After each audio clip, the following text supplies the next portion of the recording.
The reason why communication can be a very hard skill to develop is because a lot of habits you need to develop to become a better communicator can be considered to be boring. It's kind of like trying to build a good physique. You'll have to eat the boring, bland food.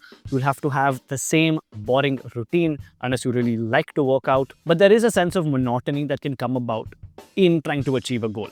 And the same thing applies to a soft skill like communications. So in this video, we're going to discuss those head on. Yes, they are boring, but they can tremendously help us with our communication challenges. And we're going to break down 7 habits that you can start to apply. We've tried to create the list of habits in a way that you can apply them for free and do it from the comfort of your home. So there's no excuse for you to not make this a part of your routine. If you find that you want to just start off with one habit and make it part of your life and slowly stack the rest up, you can do that as well. And by the way, if you're new here, my name is Riddhi from Frantically Speaking. We release communications content regularly. So if you're into that, hit subscribe.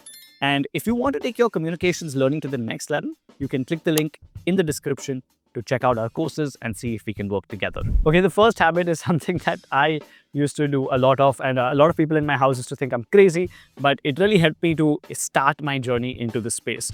And that was to use something called as the mirror technique. The mirror technique is literally what it sounds like. You simply take a speaker who you admire and you copy one of their speeches word for word in front of a mirror. I used to do this with a guy called Jason Silva. He used to make these amazing YouTube videos where he used to just go off on a particular existential topic. The videos were about anywhere from 2 to 4 minutes long. So I would write them down word for word and I would just copy them and try to sound like him as much as possible. Now, one fear that people have when I recommend them this habit is, oh, well, what if I start to sound more like them? I want to sound more like me. I want to sound authentic. And that is true. But the thing is, if you're a closed-off speaker, utilizing the techniques or the style of another speaker and trying to incorporate it will feel very uncomfortable for you because they're going to use a lot of good body language, amazing voice modulation, and you're going to be stiff and monotonous. So this habit is not for us to copy somebody else. It's to break out a stiff non-verbal communication that we are so used to. Once you transcribe your video, this habit can take about 5 minutes. Just a couple of things to keep in mind. Don't take a very long speech. Don't take an entire TED talk and try to imitate that. Just take about a 5-minute speech, or even if it's a longer one, take just 5 minutes of that and don't go beyond that time limit. Otherwise, the exercise will become very, very monotonous. Doing this for a month continuously will help you see a difference in how stiff you were to how open your overall communication has become. But what if you want to start with something simpler? You want to, in that case, simply start reading out loud. A lot of people have the problem with clarity in communication, especially if English is not your first language. And the problem with that is we tend to not open our mouths completely. So when I don't open my mouth completely, I'm going to not sound very clear. But when we read out loud, we're automatically forced to slow our pace down. And when we're doing that, we can open our mouth completely and read every single word. Doing this again for just 5 minutes every night before sleeping or every day in the morning will help us to improve our clarity in communication. It's also a great way to develop a reading habit if you're struggling with that. But if you're someone who's very busy, does not have time to read, does not have time to do the mirror technique, you can also utilize existing conversations as a part of your learning. Let's say if you're a working professional and are taking part in online meetings. If the meeting is not being recorded, you can request the host if you can record it.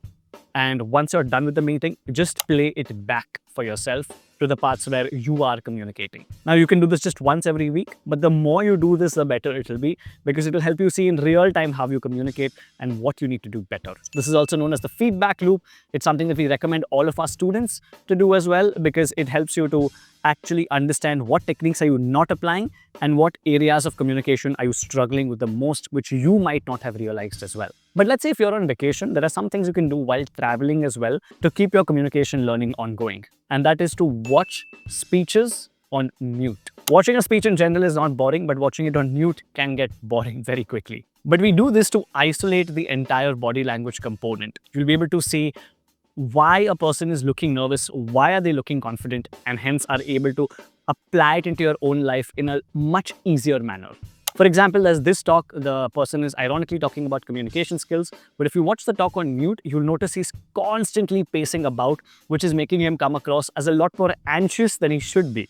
But it's hard to do that when we're watching audio and video together. So when we isolate just the video part, we're able to isolate the body language, and hence it becomes a lot clearer to our minds as to why somebody is looking and sounding the way they are. Speaking of vacations and using habits like these, One of the more fun habits, in my opinion, over here is the observation habit, which simply means when you're hearing people talk, you just observe them instead of trying to put in your own thoughts. Don't apply this in a one-on-one conversation, but if you're in a group, other people are talking, just observe them.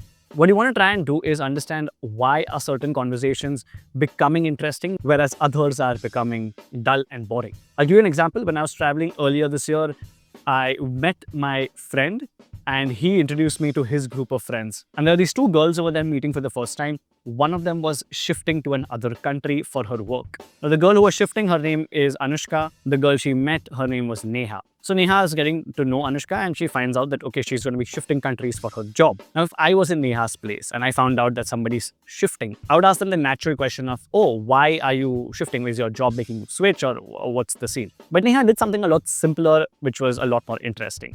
When she found out that Anushka is shifting, she instead asked, oh, how are you feeling about that? And immediately the responses that she got were so much more unique and it took the conversation in a much deeper direction. The principle of small talk in that case is to talk more about emotion than logic. Now, I've read about this in theory, but I was only able to apply it when I saw it in action, which only happened because of observation. So the next time you're in a group conversation, take a seat back and observe people and notice what you're liking and disliking about their communication. It'll help you see things in real time and figure out what's feeling natural for you to incorporate into your own life.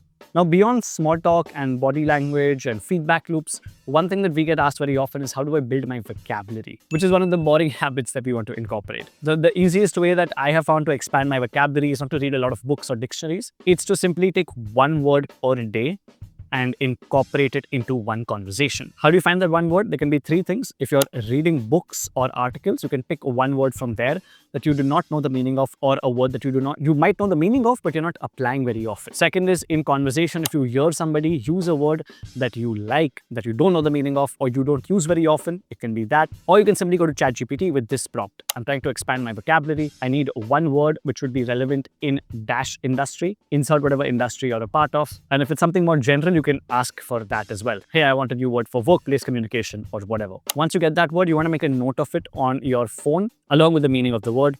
You want to read it right before you go to sleep and try to incorporate it into a conversation the very next day. We've in fact made an entire video and broken down this process a lot more. I highly recommend you check that out if vocabulary expansion is something that's very important for you. And finally, the seventh habit is putting it all together. And the habit over here is the hardest in my opinion, which is to grab more stage time. The biggest improvement that came in my communication was when I made up my mind that any opportunity I get to speak up in front of people, I will take that. That involved going on stage a lot more, trying to find groups where I can speak up in front of strangers, going to parties and events where I did not know many people. And the more I put myself in those situations, the more familiar my mind became to deal with them. And hence, after a lot of embarrassing moments, was able to finally speak up with a lot more clarity in those occasions. And that muscle has lasted till today. So that's about it. 7 boring habits that you can make a part of your life. And as I said earlier, if vocabulary expansion is an important element for you, check out this whole video right here where we break down the entire approach towards sustainable vocabulary expansion.